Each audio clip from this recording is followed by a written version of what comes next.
दूसरी मर्तबा यानी कि बीच में एक दफा शिकस्त हुई, दूसरी दफा इससे पहले एक सदी के बाद ये पहले प्रेसिडेंट है जो इस तरह आए हैं जीत के। असल में आप अगर आपकी कैंपेन जो जो फॉलो की थी और जो रिजल्ट प्री पोल कैंपेन के रिजल्ट आ रहे थे तो उसमें पाकिस्तान से बाहर भी लोग जो थे, क्योंकि मैं पाकिस्तान उस वक्त नहीं था, सही।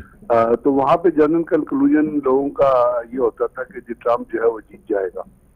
और इसलिए कि जो डेमोक्रेट्स की हुकूमत रही और खास तौर पर कमला हैरिस को अगर आप देखें तो उसके अंदर जो बाइडेन की हुकूमत का जो मिस डूइंग थी, मिस एडवेंचर्स थे, जो उनकी परफॉर्मेंस थी, वो लोगों को पसंद नहीं आई। वो लोग उससे सेटिस्फाइड नहीं थे। और बहुत सारे न सिर्फ मुसलमान तो आप छोड़े, बहुत सारे वेस्टर्न, बहुत सारे अमेरिकन ऐसे हैं जो बाइडेन की वॉर पॉलिसी से सेटिस्फाइड नहीं थे, जो यूक्रेन के अंदर हो रहा है या जो कुछ गाजा के अंदर हो रहा है। और आपने इसका रिजल्ट देखा कि बेताशा यूनिवर्सिटी कैंपसेस हैं, यंग लोग हैं जिन्होंने गाजा में इजरायली जेनोसाइड के खिलाफ आवाज उठाई। लेकिन जो बाइडेन की हुकूमत है वो कॉन्स्टेंटली गाजा की जो लड़ाई थी उसको पंप करती रही, उसके अंदर पैसे डालती रही, 82 बिलियन के हथियार भेजती रही। तो वो लोगों को पसंद नहीं था, लोग उसको अप्रिशिएट नहीं कर रहे थे। और उसके साथ साथ फिर बाकी चीजों में जो परफॉर्मेंस थी वो भी कोई अमेरिकन के मुताबिक, अमेरिकन की अपनी जिंदगी, अपनी लाइफ, अपने सिस्टम के मुताबिक कोई अप्रिशिएबल नहीं रही।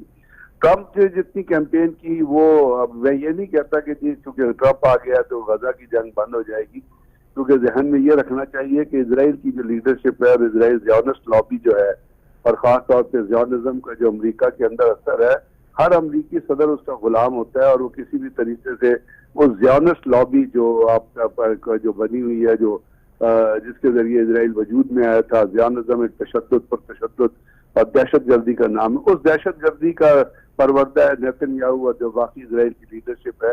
तो अमेरिकन प्रेसिडेंट अमूमन उसके गुलाम बन के रहते हैं, उसके मतलब एक स्पोक्स पर्सन बन के रहते हैं।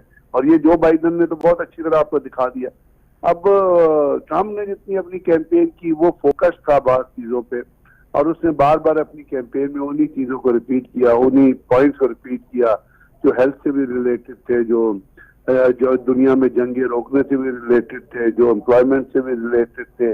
और बेसिकली उसका कॉन्सेंट्रेशन था कि अमेरिकन की लाइफ को जो है वो बेहतर बनाना चाहिए, बजाय इसके कि आप दूसरों की जंगों में नेटो के हिसाब से जो कुछ उसने कहा। आपको पता है कि यूक्रेन की वॉर में उसने पूरी कैंपेन में रशिया के खिलाफ कोई बात नहीं की। फिर वो नेटो की जो एक्सपेंशन है उसके भी वो खिलाफ है कि जो मिडिल ईस्ट नेटो नहीं बननी चाहिए, एशिया में नेटो नहीं बननी चाहिए। तो ये कुछ चीजें थी जिससे लग ये रहा था। और दूसरी बात, एक बड़ी चीज जो सामने आ रही है जी, बार बार ये चीज बात हो रही थी कि एस्टेब्लिशमेंट ट्रम्प को नहीं आने देगी क्योंकि he is an anti establishment. तो अब अमेरिका जैसे मुल्क में चलो एस्टेब्लिशमेंट थोड़ा बहुत रोल तो प्ले करती है, लेकिन वो कोई अमेरिका है, पाकिस्तान तो नहीं है। तो वहां पे इतना अपना खुल खुला के वो आगे नहीं जा सकते। लेकिन इसके बावजूद हमारे यहाँ बहुत सारे लोग ये भी कह रहे हैं कि जी वो अमेरिकन जो है वो औरत की हुक्मरानी को पसंद नहीं करते। तो मैं उसको सपोर्ट नहीं करता, उसको वो रीजन नहीं है, क्योंकि आपने देखा कि जो लोग बड़ी तादाद में कमाला को वोट पड़े हैं, 226 इलेक्टोरल वोट्स हैं जो उनको पड़े हैं। तो ये नहीं, बात सिर्फ वो परफॉर्मेंस रिलेटेड है और बात सिर्फ जो है वो जो बाइडेन की गवर्नमेंट का जो मिस गवर्नेंस है उससे रिलेटेड है। और ट्रम्प क्योंकि अमेरिकन की जिंदगी और जंगों के ऊपर पैसा खर्च करने से अपने आप को पीछे रखना चाहता है, तो इसलिए लोगों ने वाइट खासतौर पे अगर आप कहें तो वाइट सुप्रीमेसी के तौर पे, या वो जो अर्बन एरियाज है, रूरल एरियाज है, वहां पे लोगों ने ट्रम्प को वोट डाला है, जिसकी वजह से उन स्विंग स्टेट्स में भी उसको फतह हुई है। और उससे बड़ी वो स्टेट्स जॉर्जिया और पेंसिल्वेनिया और वो स्टेट्स जीती हैं। और ये हम कह सकते हैं कि जो उससे अपना मैनिफेस्टो पेश किया था उसको अमेरिका ने ज्यादा बाय किया है as compare to Kamala Harris.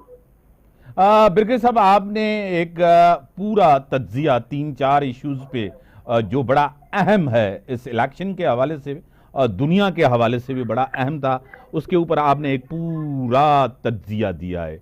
मैं एक दो चीज़ों के ऊपर आपके थोड़ा सा और इसको डीप एनालिसिस करूंगा ज़रूर। एक चीज़, मिडिल ईस्ट आपके सामने, एक तो जंगबंदी आपको पता है लेबनान और इजराइल, और आपको पता है हमास की, ये इसके ऊपर क्योंकि सबसे ज़्यादा लोगों का ये है कि जिस तरह इन्होंने कहा है कि मैं एंटाई वॉर हूँ, जो जंगें हैं मैं बंद करवाऊंगा, यूक्रेन रशिया। एक तो ये सवाल मैं आपसे करूं। दूसरा सवाल आपके सामने ये होगा कि सबसे ज़्यादा जो चाइना और रशिया और ये जिस तरह ब्लॉक बना हुआ है, इसके हवाले से क्या पॉलिसी होगी, क्या कहेंगे?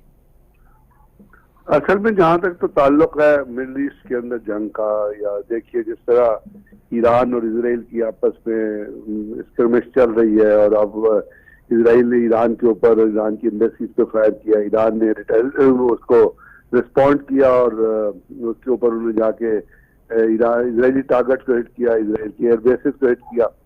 और जब उन्होंने इसराइल की एयर बेसिस वगैरह को हिट किया तो अमेरिकन लूप में थे, और अमेरिकन ने कहा, और जब बात हुई थी उन्होंने कहा जी आप जरूर अपना हाथ इस्तेमाल करें लेकिन don't hit the population centre.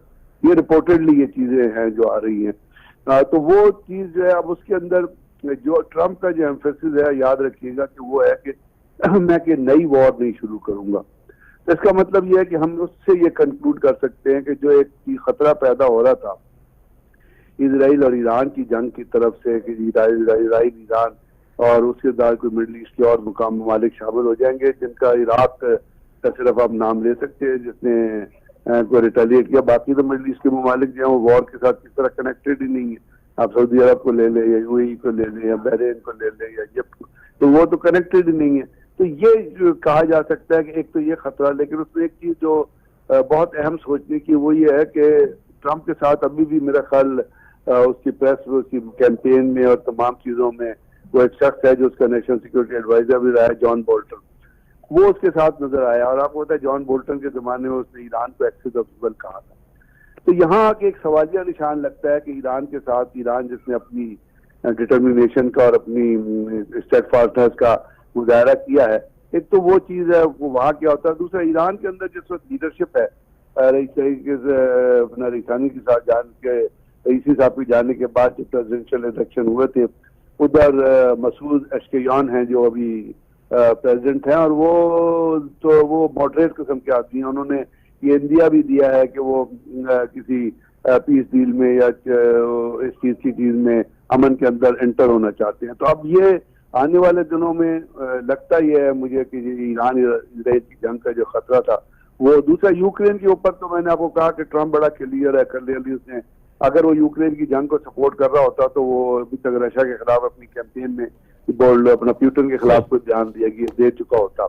वह जब वो ये कहता है कि मैं नेटो की एक्सपेंशन नहीं करूंगा और यूरोपियन भी इतना पैसा डालेंगे और अमेरिकन पैसा नहीं डालेंगे, तो आप उससे ये लग सकते हैं कि जी जो अमेरिकन यूरोपियन को कंपेल कर रहे हैं कि जी आप यूक्रेन की जंग को स्पॉन्सर करो और इतना पैसा डालो। इवन पाकिस्तान को कंपेल किया गया था अमेरिकन की तरफ से कि आप यूक्रेन में हथियार भेजो, और पाकिस्तान ने यूक्रेन में हथियार भेजे, आपने आर्टिलरी पीसेस वहां पर डिलीवर किए थे। तो इसके अंदर एक एंटी वॉर जो डेवलपमेंट है वो होती नजर आएगी। अब तीसरा इशू जो है वो है इसराइल की गाजा वॉर का। गाजा के अंदर जो जंग हो रही है, और वो ये नहीं है कि इसराइल वहां पे कैजुअलिटीज तो बड़ी कर रहा है, जेनोसाइड तो वो कर रहा है, और जिसके अंदर 1 लाख 1.5 लाख से ज्यादा लोग जो है वो शहीद हो चुके हैं फलस्तीनी। लेकिन इसराइल को भी बड़ा नुकसान हो रहा है। और अभी हुतीज ने खास तौर पे जो तल अवीव पे हमला किया है, और जिस तरह उन्होंने रेड सी को रोका हुआ है, जहाँ पे आपको पता है कि दुनिया की 48% ट्रेड जो है वो रेड सी से गुजरती थी, अब वहां से 15% ट्रेड भी नहीं जा रही है। और अभी रिसेंटली ईरान, इवन टर्की की पोर्ट के ऊपर एक इजरायली जहाज था जिसको पोर्चुगल ने भी डॉक नहीं होने दिया, और स्पेन ने भी वो जाके वहां पे टर्किश लोग जो है उन्होंने उस पर कब्जा किया। तो इसके हिसाब से इसराइल के अंदर भी जो चीज है वो भी बहुत तबाही की तरफ जा रही है। इसराइल के लोग जो है वो जंग के खिलाफ है, वहां पे जो कैदी। बड़ी मेहरबानी सर, टाइम लिमिटेड है। बड़ी मेहरबानी ब्रिगेड साहब, आपका तज्जिया इलेक्शन के हवाले से डोनाल्ड ट्रंप